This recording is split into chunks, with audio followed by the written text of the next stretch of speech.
Michael Gowan here. Happy Thanksgiving. And I just want to touch on something as I was listening to some personal development and thinking about some things. And I want to reach out to some people that it may be you, it may be some people that you don't even realize that they suffer from this, but it's loneliness.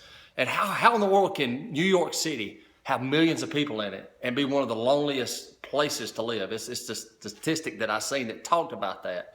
You know, and you think about loneliness, you think about what people do to try to get out of loneliness. And this Thanksgiving holiday, people are celebrating, you know, and people are putting on a mask and they're trying to be happy and things like that. But there's a lot of lonely people out there. As a health and fitness coach, as a life coach, I get to experience that all the time with people. And there's so much more deeper things into health and fitness and why people are struggling. A lot of it has to do with being lonely and mental issues, the struggles that they have from being lonely. And here's the reality of it. You can't drink your way out of it. You can't drug your way out of it. You can't find enough relationships to dig your way out of it. And loneliness leads to suicide. It leads to so many addictions and things like that. And you think about this. You think about people all around you that are lonely. Maybe you're the one that's feeling lonely. And I think about Christ, and he came upon this man who was paralyzed, and he was sitting all alone. And there ain't no telling how many months or years that he'd been sitting there. And nobody was doing anything for him. And Christ reached out to him. He reached out to him and he healed him and he became his friend, you know. And the reality of it is this, you know, I felt lonely before in my life. I think everybody has felt lonely. It's at different points in our life, you know, I felt lonely. I've created loneliness in other people in the way that I've acted or the way that I've reacted. And here's the other reality of it. People's going to fail you, right? I'm going to fail you. I've screwed up. People are going to screw up. They're going to cause loneliness. They're going to feel loneliness. They're going to have all these different things that they're going to be going through in their life. But the reality of it is too, is the deepest loneliness that I think that you can feel is the isolation from Christ.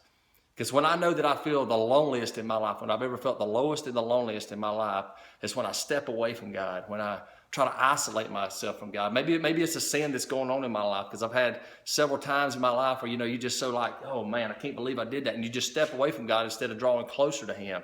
But when I have the most peace is when I don't feel that loneliness is when I'm closest to God.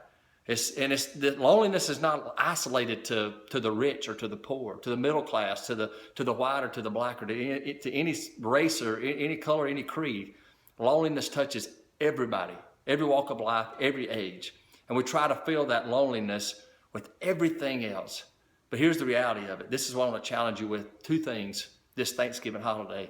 Is if you're a person that's going through loneliness, I challenge you to this. I challenge you to surround yourself with Christ through music, through word, through other people that are Christians, that truly love Christ, not that just profess it with their mouth, but that truly love Christ. Surround yourself with people that love Christ. Surround yourself with Christ. Allow yourself to worship this Thanksgiving and thank God for your life that he's given you. And this other thing is, maybe you're not a lonely person. Maybe you're not going through loneliness right now, but I encourage you this. Seek out those this Thanksgiving holiday that you know are struggling, that you know are going through some lonely times, and reach out to them this Thanksgiving holiday, because really that's what this Thanksgiving holiday is about. It's about Thanksgiving. It's about serving others. And I want to encourage you with this, and I'll close this up. If you're somebody that's experiencing loneliness, don't give up.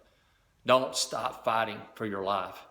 Seek help. Reach out to those that you know that truly care about you, because you are uniquely and amazingly created and made for something special and something amazing. God didn't just say, I'm going to create you to be amazing and not you, and I'm going to create you to be great and not you. I'm going to create you to be special and not you. Everybody was created to do something great, to be something unique, something special, and something amazing. So today, do this. If you're somebody that's lonely, surround yourself with God's word. Surround yourself with some music that's inspiring. Surround yourself with people that love Christ, some people that will love on you. And if you're somebody that knows somebody that's lonely, reach out to them this holiday. Encourage them. Let them know that you love them. Pick them up. Help them out. Love on them and let them know that they're not by themselves. I hope everybody has a great and amazing Thanksgiving day.